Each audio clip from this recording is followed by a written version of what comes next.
Tomorrow is the celebration of Papa Dude's birthday. Today's vlog ay mag-prepare ako ng aking ihanda bukas. So, lulutuin ko muna itong biko. My friends and friends, isusunod ko ang puto mag-steam. Ang aming Papa Dudes, naghihiwa ng kanyang menu na dinuguan. Wow! Ito siya. Wow! Gawa tayo ng kasaba cake, my friends and friendship. Ang 4 na balot na kasaba.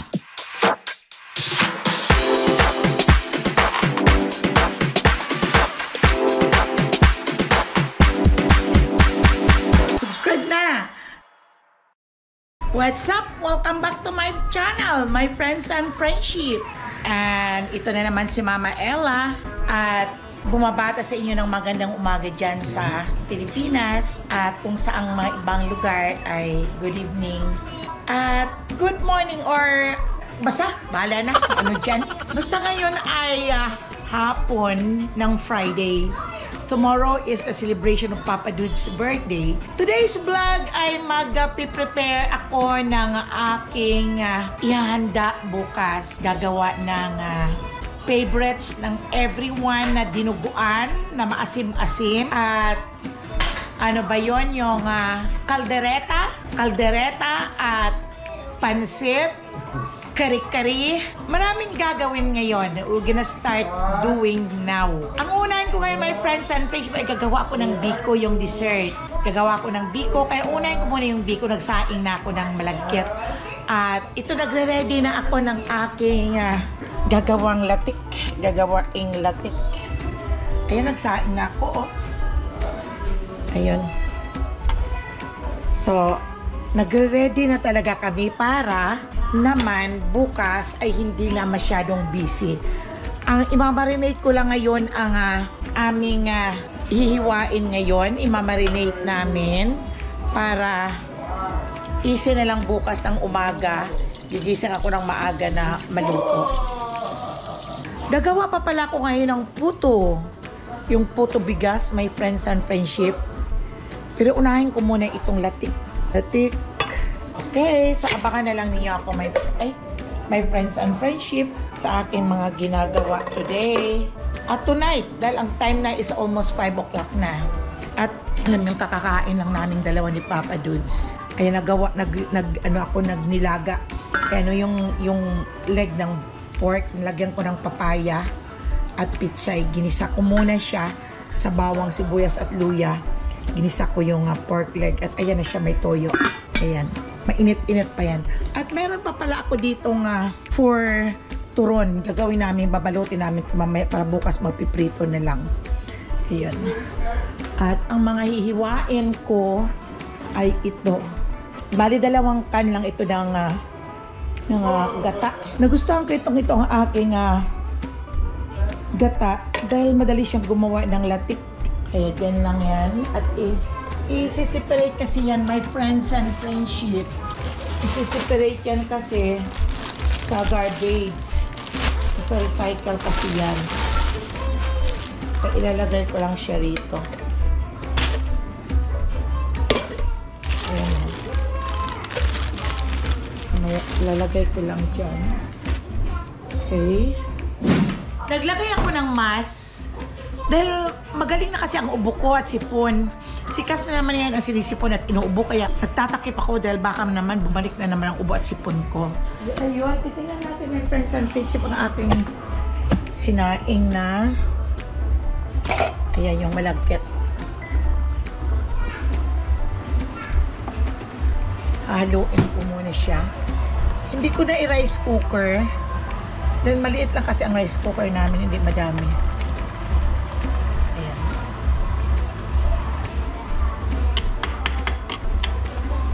Tapos magtitimpla ako mamaya pag matapos ko na ito na aking latik at maluluto na ang malagkit ko. Lulutuin ko muna itong biko. My friends and friends, isusunod ko ang puto mag-steam. Kumukulo na. Ang bilis kumulo. Patuyo na. Magawa na siya ng langis at latik. Ito na latik ko, my friends and friendship. Ayan na siya. At mayroon akong langis. Ilalagay ko dito ang langis.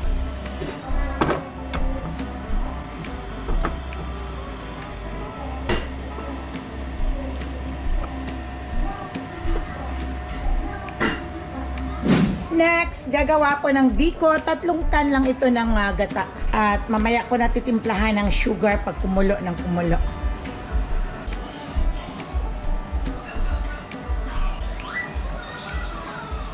Pinapalapot ko lang yan. Nilagyan ko ng 2 cup na sugar ang 3 can na niyog.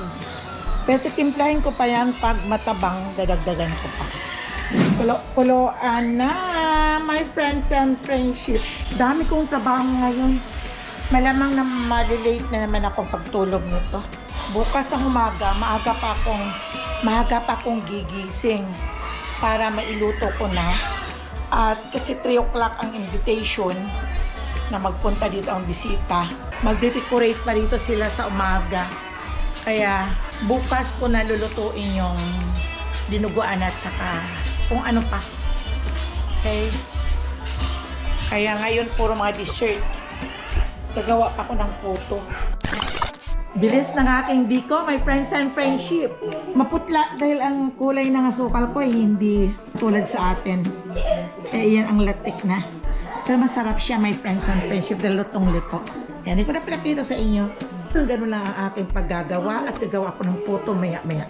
Ito ang aming Papa Dudes. Naghihiwa ng kanyang menu na dinuguan. Wow! Hinihiwa niya yung bang parang maskara ng pork. Yung hinihiwa niya at saka ito. Wala itong halo na intestine. Ayaw namin. Ayan. Nagtimpla na ako ng aking gagawing puto, my friends and friendship. Ayan na siya. At nakalagay na ako dito. Papahingahin ko muna at nilagyan ko ng yeast ito eh. Ayan siya. Ito yung isa. Yan, tinakpan ko mga 10 minutes pa siya dyan. Oh. Ito. Nilagay ko muna ito dito sa oven.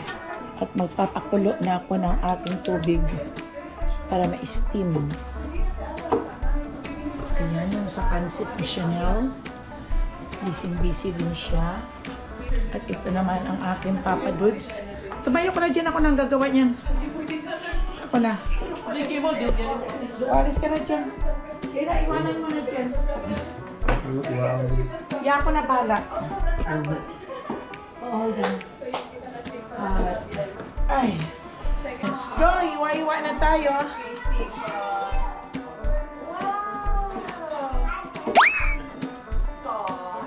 Ganong kaliit? Grabe, para makaragay mo.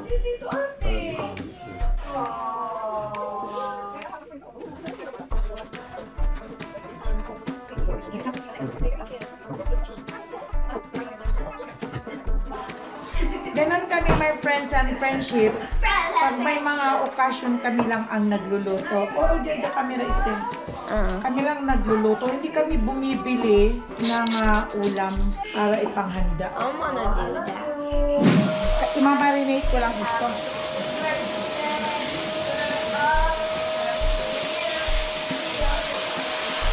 Caldereta. Puro beef talaga to, my friends and friendship. Yung binili ko sa Costco. Binili ko kanina. Kaya fresh na fresh talaga siya.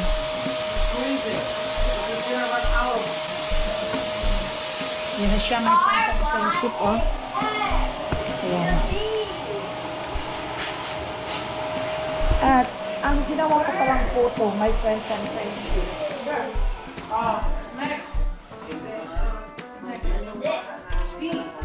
Ito siya. Wow! Ayan siya. Kaya magdadagdag pa ako, my friends and friendship, sa konti pa lang ito. At mag-iisip muna ako. Dami ko pang gagawin, my friends and friendship. Friends and friendship, timplahan ko muna itong aking gagawing caldereta ng black pepper. At haluin. Tapos, lagyan ko muna ng toyo. I-pressure cooker ko to, my friends and friendship. Bukas.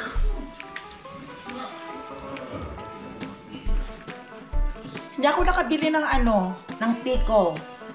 Para dito. Bukas i-pressure cooker ko. I-marinate ko muna ng kaunti. Lagyan ko muna ng pineapple juice. Nakabili ako ng pineapple juice. Marinate ko siya dito, my friends and friendship. Maliit lang ang pressure cooker ko. Siguro mga 2 pressure cooker ko to, my friends and friendship. Stop.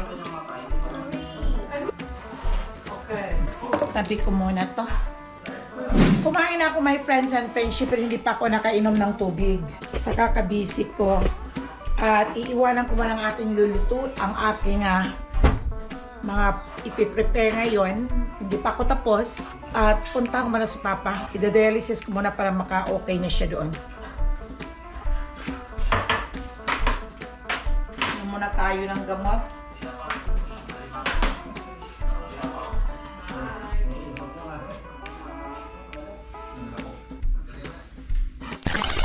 At dito muna ako sa kwarto, my friends and friendship. Magda-dialysis muna ako kay Papa.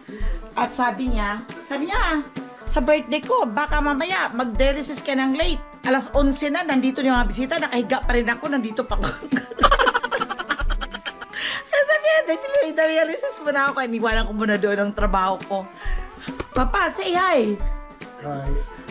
Oh, birthday niya. Ayun, busy pa si Chanel doon sa kitchen at prepare ng mga pang-decoration. Ang problema yung number 7 niya pumutok. sobrang siguro ng hangin. Una ito. Bakit? Masakit na naman ang paa mo? Hagap ako. Kasi meron ka. Tapos ang bilog yan. Ay, kung ano ang prescribe ng doktor na dalawa, okay? No, hindi. Mag-inom ka. Mag-inom ka ng ano. Inumin mo yung 2 na prednisone. Ay, wala kang magawa dahil yun naman dati ang pinirescribe sa iyo na yun ang iinumin mo, right? Ikaw lang ang nagbabawas. Huwag mong bawasan para iigi ka agad. Eh kung isa lang, hindi yun gagaling. Kaya iminom ka ng 2, busog ka naman, okay? Inom ka na. Saang paa masakit? May wheezing daw siya, kaya inom siya ng gamot niya, ng prednisone. Ang dali lang, my friends and friendship. I-ready ko yung mga...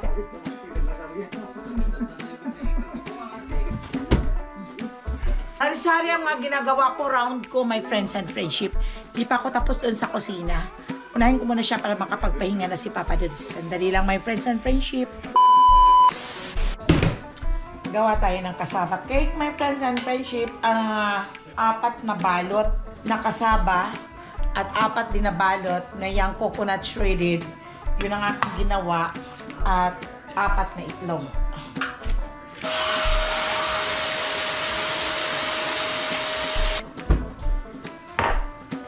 I-melt ko muna to sa microwave.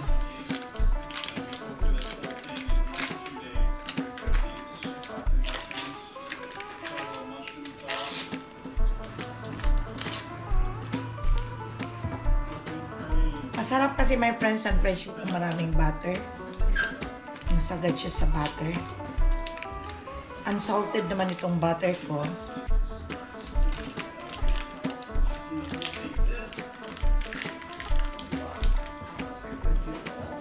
Melt ko mo.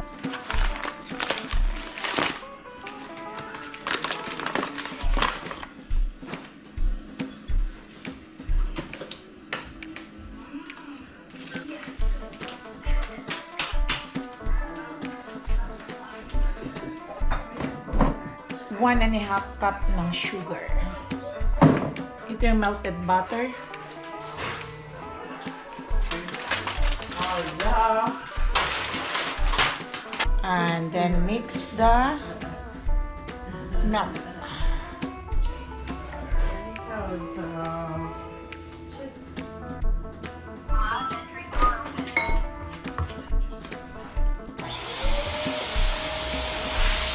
Okay lang my friends and friendship ang 1 cup and 1/2 na sugar. Ilalagay mo. Ito lang sugar namin dito, hindi masyadong matamis.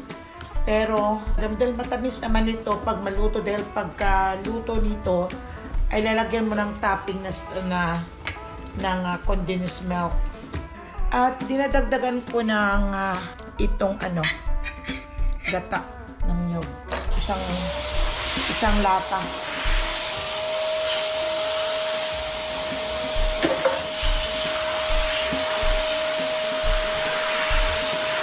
Masarap kasi pag may gata ng niyog na ihalo siya sa gatas.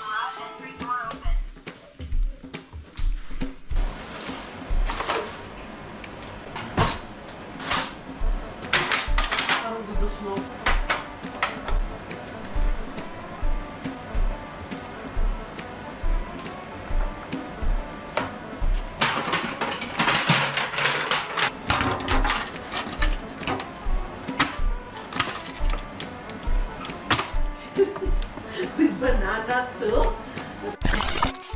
Ito na yung kasabak cake at yung steam photo ko. Ito, my friends and friendship. At ito na yung tapos kong yung nauna kong naluto. Ayan. Kaya pwede na akong magpatayo ng factory ng photo.